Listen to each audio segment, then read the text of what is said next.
wind is pretty solid. How you doing? Very good. Good to meet you. You're everywhere. Yes, sir. I appreciate That's that. great. Who am I here with today? Patrick Bedig, What was the most amount of money that you made in a single year? 250 million. 250 million. This property we're on right now, the guy that owned this bought it for 25 million in 2018. This was announced that's going on the public market for an auction. 4,400 people were interested in this property. 131 signed an NDA. And then there is the day that everybody's bidding. You have to put $1 million to compete. The day the auction comes. We ended up buying this for $25.2 million cash. We wired the money a week later. We bought the property. This is probably a $40, $50 million property. Having cash allows you to pick things up. Unfortunately, not having cash, when the market goes bad, a lot of people don't make it. They want to become Patrick Bet-David wealthy in today's world. They want to become really successful. Your last message. I said, listen.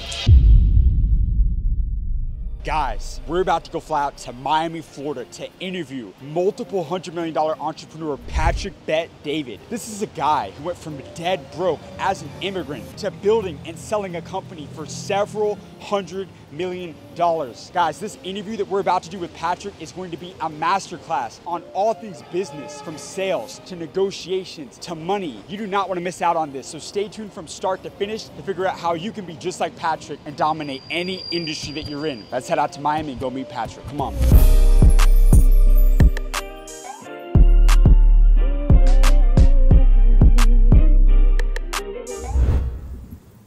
The wind is pretty solid. How you doing? Very good. Good to meet you. You're everywhere. Yes, sir. I appreciate That's that. great.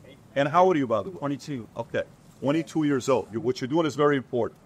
Specifically that you're 22 years old doing this. Imagine how many billions of people have watched your message, whether it's TikTok or Instagram. Very important what you're doing. Do you want to do it here with the wind? You're not worried about the wind? You're good with that? Yeah, no, we're good. Okay. Yeah, So go for it. Right over here? yeah, Right over we here? can step right over here. Awesome. Who am I here with today? Patrick Bedig. And for those that don't know, what industry did you decide to pursue a career in? First one was insurance. Now it's media and consulting. Yeah, you built your wealth in insurance. There's a saying that I love: concentration builds wealth, diversification keeps it. At what point should an entrepreneur begin to diversify?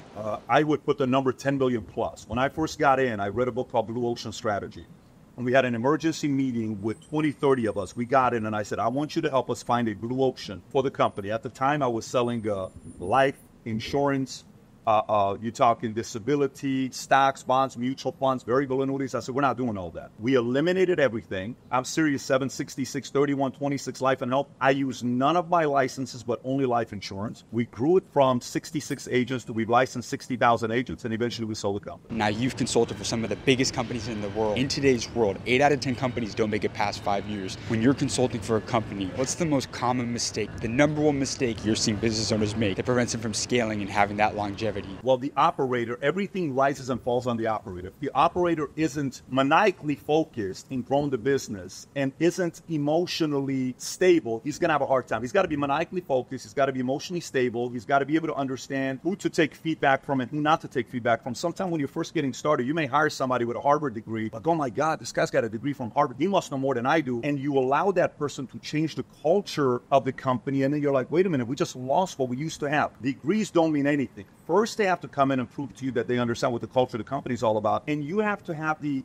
wherewithal to know, I should take this feedback, I shouldn't take this feedback, and then meanwhile, drive for the vision. Don't get distracted with the vision. You guys, this interview with PBD has been amazing so far. We're about to get right back to it, but I've got a very, very special announcement to make real quick. So a couple months ago, I launched and created one of the largest entrepreneur communities in the entire world, the School of Mentors, where every single week I host live calls with the millionaires and the billionaires that I interview on this channel, where the members inside of the community, you guys that join, have the ability to ask your questions and speak directly to the millionaires and the billionaires that I interview, so you can get the necessary knowledge that you need, where you can learn skills. For example, some of the mentors I've had on calls were people like Todd Napola, who owns over $500 million worth of real estate, and he taught our community how to get access to capital and create wealth in real estate without a ton of money. Or how about Sean Mike, who's done over $3 billion in sales throughout his career? He taught our community the art of sales and how to negotiate. Or even James Keys, the CEO of not one one but two multi-billion-dollar companies, Blockbuster and 7-Eleven. He taught our community leadership, team building, and how to find the right people to help grow your business. Guys, if there's anything that I've learned over the last 3 years in building a multi-billion-dollar network, interviewing over 1,000 millionaires and over 10 billionaires,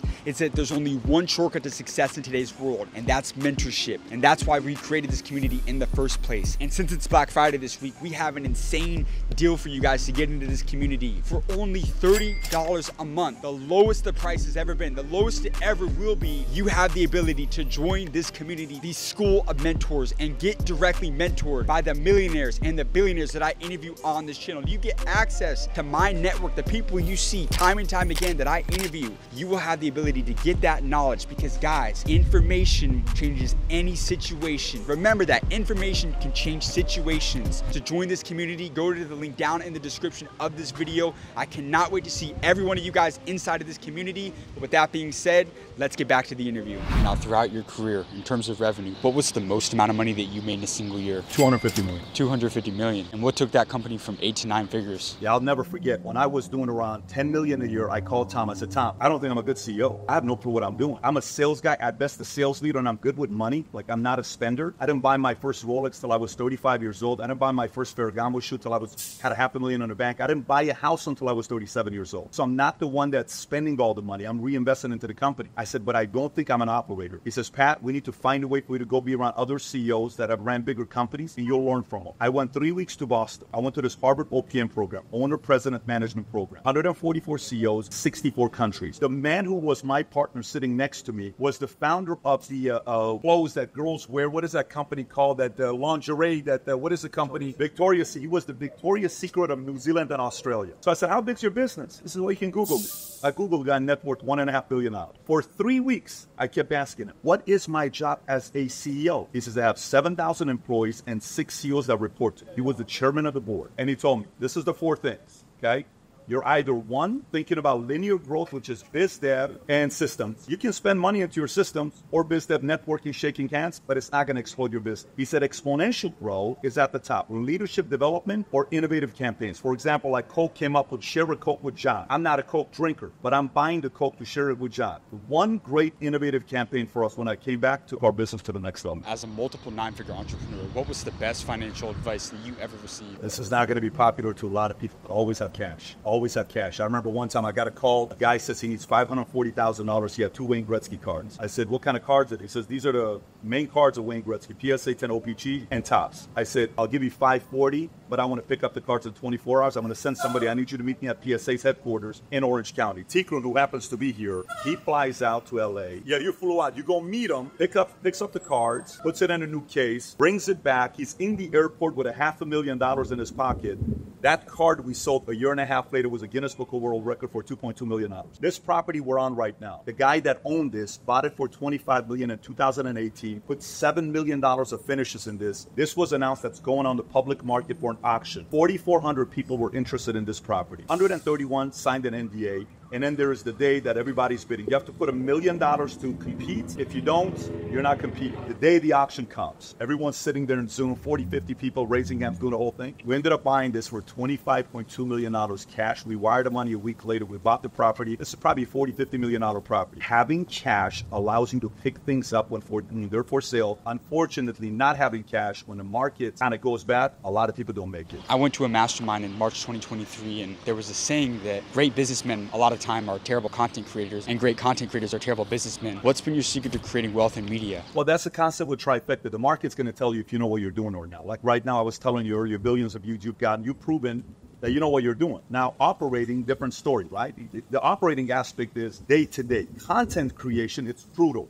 You're either able to get the attention of people or you can't. I'll never forget this. Beginning stages of the business, Mario comes up and he takes out an iPhone. He says, Pat, let's start a YouTube channel. At the time, I was only creating content for my insurance agents that was unlisted. Wasn't public, it's private, unlisted. We started, I said, let's see if the market likes the way I communicate. 2 years later, we're blowing up. We have around 1,000 subscribers. Nobody watches our content, including my family. Then we adjusted. I went to an event, and at the event, they said, pick one word. The one word for me became business and entrepreneurship. The next 5 years, every content we created, most of the videos at the end of it, it had one title in it. Raising money as an entrepreneur. Hiring people as an entrepreneur, firing people as an entrepreneur. 2 years later, 50% of videos on page one were from our channel, and then that's how I started growing. But the market's going to tell you, you can either speak, you can either are good for video, or you're good at writing. Everybody has one of those three abilities to get their message out. Now, I know in a podcast I saw you mention that there's 4 categories that everybody needs to be reading about: human nature, sales, negotiation, and money. What has been your secret to sales throughout your career? Needs analysis with everybody. It doesn't matter. When my kids, I have 4 kids, every day I do needs analysis with them. What's a needs analysis? I like baseball. I want my son to be a professional baseball player. I'm a Yankees guy, so I want him to want to be a baseball player. He could care less about baseball. He loves watching baseball, doesn't like playing baseball. I do a needs analysis. Loves soccer. We put him in soccer. Now he's excelling. I talk to my oldest son. Could care less about sports, but he likes kickboxing and he loves politics. So I take him when the Trump interview came in. He came and met President Trump. I take him to certain places because he's interested in politics. Clients, needs analysis. I'm asking you what's important to you, maybe different than what's important to me. In the sales business, very few salespeople master the art of needs analysis. The more I do a needs analysis with you, asking you the question that's important to you, then I can make the recommendation based on what's important to you, instead of just jumping to a conclusion, thinking whatever I sold to him, I can sell to you. The art of needs analysis. Doing this in the rain, by the way. How awesome is this, huh? You exited a company for 9 figures. You've been at the table with some hitters. What is your best negotiation advice for anybody in business? Not putting yourself in a position where you are desperate. Whenever you are in a position of desperation, you're always going to get underpaid, and you'll make a bad move that could cost you $100 million. I'll tell you what happened with me. First time guy came to want to buy our company. He's walking around our facility. He says, do you mind if I talk to all your employees? I said, go talk to everybody you want. You were there. He goes and talks to everybody. Then we're going to dinner that night at this restaurant called Chamberlain's in Dallas. We sit down. It's me, his CFO. Boom, they have the money to buy the business. We follow up. They make the offer. Here's the offer. The offer was a small offer, $120 million. Okay. He said, however, the reason why we're making this offer and we're only giving you 50% up front is we need you to stay with us for 5 years. I said, why is that? He says, when I walked around your facility and talked to everybody, I asked them, how hard does he work? And they all said, you are the hardest working person in the company. You're there 7 days a week. We can't buy the business because you're running the company. I said, I can't sell it to you. So I had a new strategy. I left Texas. I moved to Florida 4 years ago. I hired 5 new C-suite executives. They ran the business. The next time around, when they came and interviewed with everybody, they said, Pat's only here once every 6 months. And I'm running by Tim and our consulting firm here. Then I got more than two times the valuation I got just because we were patient, not desperate. We waited 2 years. When it comes to the way that people look at money, what separates middle class from people who are able to build that long-term generational wealth like yourself in today's world? What you're feeding yourself and what you're thinking about money. I mean, at some point in your life, my dad and I are having a conversation about life and marriage. And he's telling me certain fears that he has about marriage. And I said, Dad, time out. I don't want to hear that. He says, why? I said, I don't want to believe that's the truth. You may believe that. I don't want to believe that's the truth. My mother about money. I'm not buying that. So you have to, at one point in your life, refuse to buy into the philosophies that your parents and loved ones sell to you. If it doesn't make sense, question it. Don't believe it. We'll see you. Your last message to somebody out there, they want to become Patrick Bet-David wealthy in today's world. They want to become really successful. Your last message. A guy sends me a minute and he says, hey, Pat, where I'm living at right now, nobody believes in money. No entrepreneurs in my country. Nobody in my family made money. None of all this stuff. He's just saying how it doesn't exist around. I said, listen. When I was coming up, there was no youth. There was nobody to follow and seek inspiration for content. Nobody in the world has an excuse today to learn and win at the highest level. If you're living in a place that you don't have access, different story. But everybody today has access to information to be able to change their life. Do not buy into the mindset that it's too hard because your parents were divorced. If you grew up in a poor family, don't buy into any of that stuff. Anytime. Hey. You guys, that's a wrap on today's video. I need you guys to like and subscribe for amazing content coming every week with the biggest business moguls in the entire world. And like I said earlier, guys, you guys need to join my private community on School, the School of Mentors, where every week you will get direct mentorship and access to ask questions to the millionaires and the billionaires that I interview on this channel. You do not want to miss out on this once-in-a-lifetime opportunity. Guys, our Black Friday sales live, $30 a month to join, to get access to exclusive masterclasses and being able to talk to and ask questions every week to multi-millionaires, 8-figure entrepreneurs, 9-figure, billion-dollar company founders and entrepreneurs. I cannot wait to see you guys on the inside of the community. All you need to do is click the link that's up here right now or go to the link down in the description of this video. With that being said, I can't wait to see you on the inside of the community, and I'll see you in the next video.